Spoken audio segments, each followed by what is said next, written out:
Hello, nouvelle vidéo. Aujourd'hui, on va voir X conseils pour améliorer la conversion. Je sais même pas combien il y en aura. C'est un peu du freestyle, mais il y a des points qui sont très importants que j'ai déjà notés. On verra un peu si j'ai d'autres idées, d'autres interventions entre temps. Beaucoup de gens ont des sites qui convertissent pas. C'est un problème, ça fait chier, c'est clair. On fait pas des sites qui convertissent pas. Donc, on va voir comment vous pouvez optimiser la conversion. Pour exemple, j'ai pris mon site voiture location, qui est un site absolument ignoble, comme vous pouvez le constater, mais qui convertit, sauf erreur de ma part, à 7%. 7%, c'est rien vu que c'est du lead. Généralement, on est sur deux fois plus suivant les niches. Mais c'est notre stratégie. Nous, on fait des sites moches. Une fois qu'on voit qu'il y a du résultat, des clics, etc., etc., on regarde la conversion. Et si on se rend compte que la conversion est dégueulasse, on l'améliore. Et cela dit, c'est un site aussi moche, même si la conversion est de 7%, ce qui n'est pas horrible. On va retravailler le visuel parce que 7% avec ça, c'est au moins dire du 10-12% avec un site qui soit un minimum crédible. Mais en gros, ça m'a fait penser justement à vous faire ces petites vidéos sur la conversion. Donc on va voir plusieurs points. Premier point, la vitesse du site. Il faut absolument que votre site charge vite. Si votre site ne charge pas vite, les gens ils kiffent pas naviguer dessus. Et si les gens ne naviguent pas sur votre site, euh, évidemment ils vont pas se convertir dans le sens où là tout à coup j'arrive sur cette page là, je vais aller voir ma ville. On va dire que voilà, je suis à Genève, boum. Là j'arrive, imaginez la page, elle prend une minute à charger, j'exagère mais vous avez compris. Les gens qui ont la flemme d'attendre, ils vont se barrer, ils vont aller sur l'autre site. On est à l'ère de la concurrence sur internet, donc si vous êtes merdique, les gens ils vont pas galérer à vous remplacer la majorité du temps. Donc vos sites doivent charger rapidement. Pour qu'ils chargent rapidement, il y a plusieurs choses à faire. Typiquement les images. Les images, il va falloir réduire leur taille un maximum. Trop de gens, ils importent des images sur leur site en taille beaucoup trop grande. Par exemple, là, j'aurais pu, j'aurais pu les importer en taille 1000 sur 1000, 1000 pixels sur 1000 pixels. Je les aurais importés, j'aurais pu les rapetissir, mais c'est complètement débile parce que si vous les rapetissez manuellement sur votre site, ce qui va se passer, c'est que Google va quand même capter qu'il y a une grosse taille, enfin la page va prendre plus de temps à charger. Donc déjà, la taille des images, important, il faut la réduire au maximum. Ensuite, il y a un deuxième truc important, c'est les URL aussi. Un truc que j'avais vu, il disait comme quoi il faut avoir max 2 après les slash. Vous avez eu 2 slash. En gros, j'ai slash ville, slash Genève. Ça, c'est le maximum.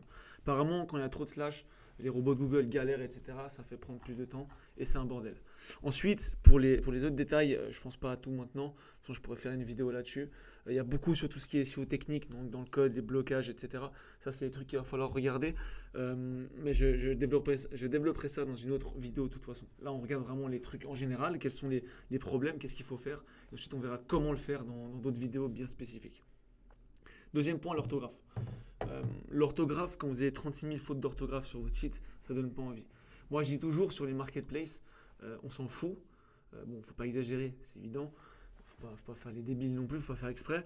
Mais voilà, l'orthographe c'est important. Au début, on n'a pas forcément l'argent de payer quelqu'un qui va vérifier l'orthographe, etc.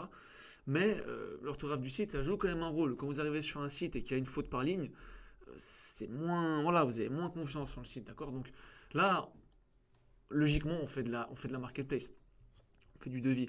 Les gens, tout ce qu'ils ont à mettre, c'est un email, c'est un numéro de téléphone. Voilà, vous voyez, on parlait de chargement des sites. Voilà, bon, on arrive sur un nouveau point qui est les boutons, il faut qu'ils fonctionnent. Voilà, typiquement quelque chose, un point que j'avais oublié. Les boutons, il faut qu'ils fonctionnent. Allez vérifier vos call to action directement. Mais par rapport à l'orthographe, il va vraiment falloir que l'orthographe soit un minimum correct. Comme je disais, sur les marketplaces, une marketplace, les gens donnent leur email, leur numéro de téléphone, donc ils n'ont rien à perdre. Mais si vous faites du e-com ou autre, personne va payer sur votre site s'il y a une faute par ligne. C'est évident, les gens ils vont se dire c'est quoi ce site, c'est de la merde, quoi, c'est n'importe quoi. Donc ils vont se barrer. Donc ça, deuxième chose importante, l'orthographe. Troisième chose, j'avais vu une vidéo justement de Pay Henry, sûrement que vous le connaissez, parce qu'il est quand même, il était en tout cas pas mal actif dans le monde du e-commerce SEO. Il avait donné une stratégie qui était d'augmenter la taille des textes. C'est vrai que beaucoup de gens ont les yeux qui partent en cacahuète avec les écrans, etc. Il y a beaucoup de gens qui sont vieux, ça dépend aussi de votre prospect type. Mais augmenter la taille du texte, ça peut être que bénéfique. Évidemment, il ne faut pas abuser. Mais vous voyez, quand les sites sont trop petits, quand les textes sont trop petits, c'est désagréable à lire. Et finalement, on n'a même pas envie d'y lire, on y lit en diagonale et on se barre, quoi. Donc augmenter la taille des textes, c'est aussi quelque chose qui peut être très intéressant. Maintenant, on va passer au copywriting, donc la manière d'écrire vos textes. Moi, je suis pas un grand copywriter. Je suis vraiment pas, je suis pas exceptionnel là-dedans. Enfin, je suis même pas très bon là-dedans. Bien que ma page de formation, par exemple, convertisse très bien. Je suis pas exceptionnellement bon là-dedans, donc j'ai pas envie de vous donner 6000 conseils. Tout ce que je peux vous donner comme conseil, il y en a deux. Le premier, c'est qu'il faut que les choses soient claires et précises. Tournez pas autour du pot, allez direct à l'essentiel. Les clients, ils vous en seront que reconnaissants. Personne n'aime lire des pavés qui servent à rien, d'accord? Et c'est pour ça que ça donne au deuxième point qui est séparer les textes pour les utilisateurs et les textes pour Google. Typiquement, là, j'aurais pu le faire en deux textes. Sur ce site-là, c'est des sites full SEO. C'est un site full SEO. J'aurais pu mettre en gros trois lignes qui expliquent ce qu'on fait. Faites une demande, vous recevez plusieurs devis à comparer pour avoir la location de la Porsche, de location de voiture à Genève au meilleur prix. Et en dessous, j'aurais pu faire un beaucoup plus gros texte qui est pour les moteurs de recherche, donc qui est pour Google. D'accord? Mais séparer le truc parce que personne n'aime lire des pavés. Les gens, ils veulent voir ce qu'ils veulent voir directement, pas perdre de temps. Personne n'a de temps à perdre. Alors faites-leur pas perdre du temps. Faites un truc simple, trois lignes qui disent ce que vous faites. Par exemple, là, voilà, comme j'ai dit avant, obtenez des devis pour la location de voiture à Genève sous 24 heures. Basta, obtenir un devis. Ou alors, on a 500 partenaires en Suisse chez qui on redirige des devis pour qu'ils me comprennent mieux. Peu importe, ça dépend de votre personnel. Est-ce que votre personnel est censé être débile ou intelligent? Voilà, peu importe. Et ensuite, en dessous, vous allez travailler sur un texte SEO. Vous allez répéter le mot location de voiture Genève, location de voiture Genève, location de voiture Genève, location de voiture Genève, etc. etc. Donc ça, c'est quelque chose d'extrêmement aussi important. Il faut être clair et précis, ce qui pousse au deuxième point qui est séparer les textes SEO, donc pour Google, et les textes pour les utilisateurs, pour que les utilisateurs comprennent ce que vous faites rapidement.